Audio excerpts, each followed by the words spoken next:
When Jesus saw her, he called her forward and said to her, "Woman, you are set free from your infirmity."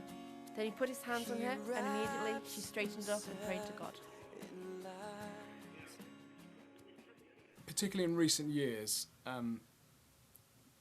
churches have often claimed healings that actually haven't happened.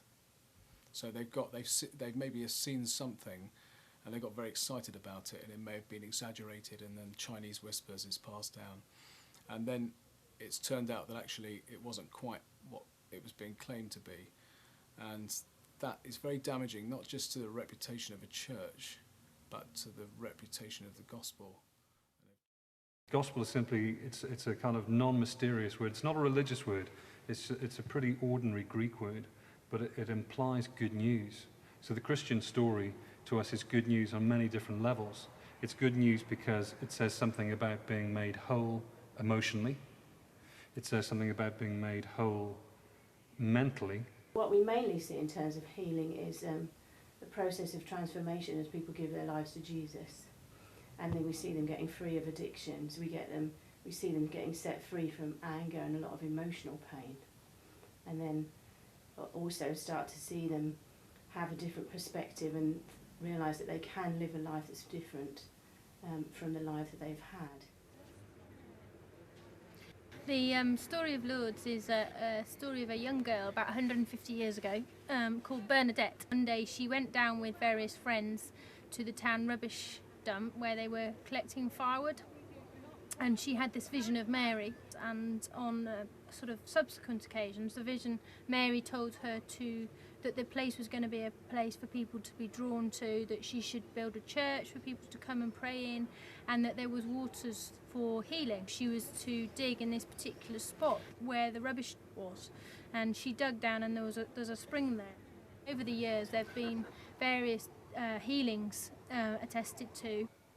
Christians are used to pray for others, and sometimes that involves actually laying hands on people, maybe laying hands on somebody's head as we're praying for them, and we believe that in that process God himself is working through us and working through our prayers.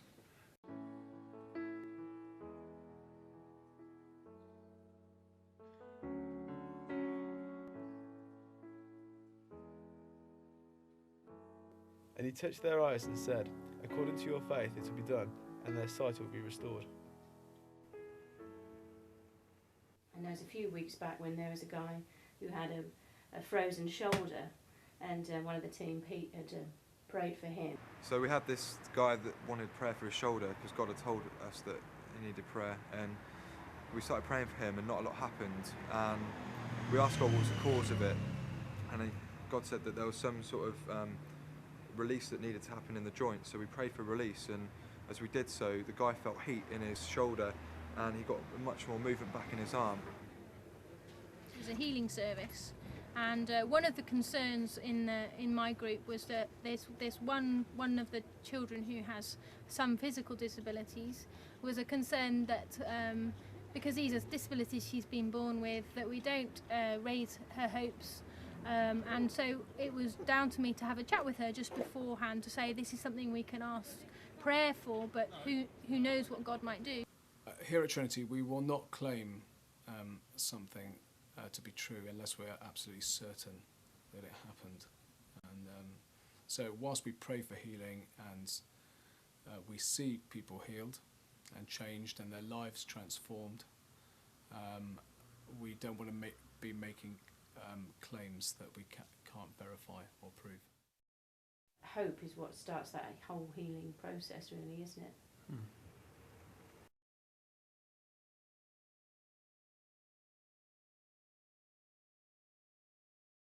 After praying for me for 2 years, my parents are devout Christians, and so are their friends, a lot of their friends, not all of them. And they prayed for me for 2 years, and after 2 years I sat up for the first time, and I was healed completely of cerebral palsy. The Alpha course is a basic introduction to the Christian faith, and it attempts to answer, and it does answer, the questions of meaning, of the meaning of life. What does life mean? Who we are, where we come from, where we're going, why we're here. And and we see people healed physically. And on the last course, we saw somebody, or there was somebody who got up out of a wheelchair and walked around the room a couple of times. And I believe this is correct, that this was the first time she had done that in quite that way for about 20 years.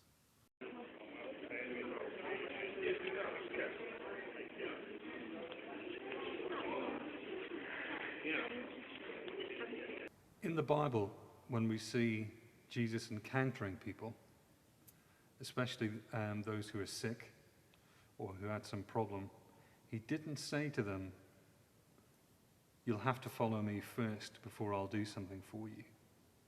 He just seemed to have compassion on people exactly where they were. Here I am.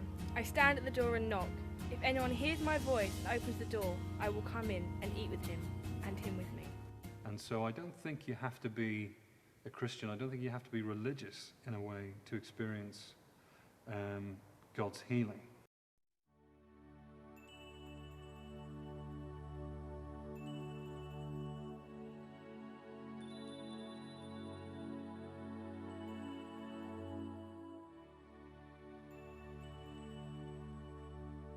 We have no real awareness of just how powerful our thoughts are.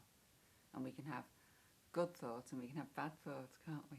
And if we use our thoughts for good purposes, then we can help people.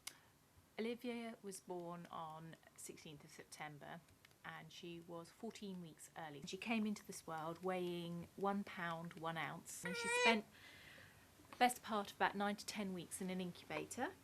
It was, I mean, what can I say? It's the power of prayer.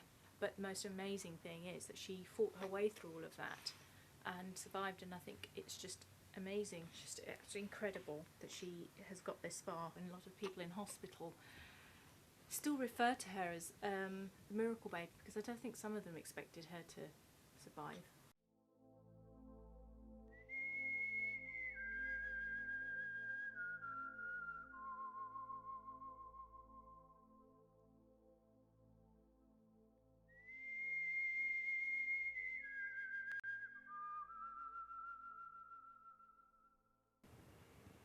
Jesus reached out his hand and touched the man.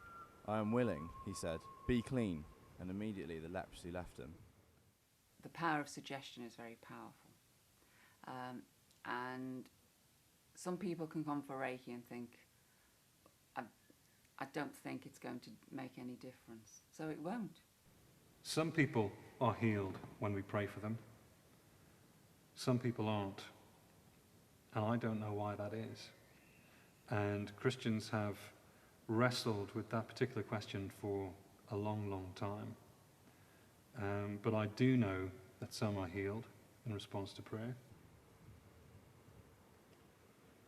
There is a lot of suffering in the world, and I wouldn't want to say there isn't. In fact, I would be a fool if I was to say there wasn't. The Bible tells us that humankind, and indeed the whole of creation, is fallen. I had a friend, Mike, who would have been 29, and he died about 3 months ago. He had a brain tumour, which he'd wrestled with for about 5 or 6 years. And then about 2 years ago, the tumour began to grow again. But he died a week or two after that. I don't know why Mike died. I don't know why it was God's will to allow Mike to die and for somebody else to be healed. He had complete confidence in God, that whether he lived or died, he still belonged to God, and that he would be with God after he died. And I think that's probably the best healing of all.